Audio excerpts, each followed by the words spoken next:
Денес, тука во Прилеп, заедно со вработените во јавниот сектор, во јавната администрација, ќе дебатираме на тема состојбите, проблемите и предизвиците во јавната администрација, односно што е тоа со кое што вработените во јавниот сектор секојдневно се соочуваат.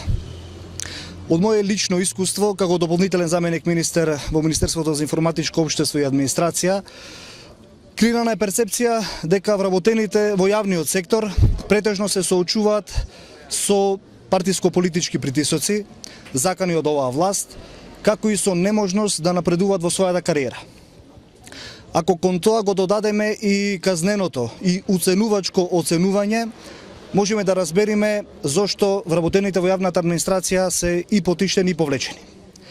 Денес, почитувани, имаме оценување со кое може да биде казнет и многу добар вработен во администрацијата, оценување во кое главната улога има партискиот поставен шеф, оценување преку кое за жал вработен во администрацијата лесно може да биде избркан од работа, оценување во кое партиските и политичките интереси имаат сериозно влијание.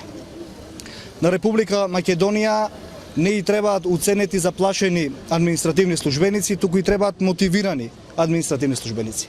И треба администрација која со задоволство ќе ги извршува и тоа како важните и граѓански и општествени должности. Токму затоа е потребна соодветна реформа, соодветен модел и систем на работа на администрацијата. Денес ние во Прилеп, заедно со вработените во јавниот сектор, ќе дебатираме токму на оваа тема. Како до подобра јавна администрација, како до мотивирана јавна администрација. Ви благодарам, ако имате прашања, повелете.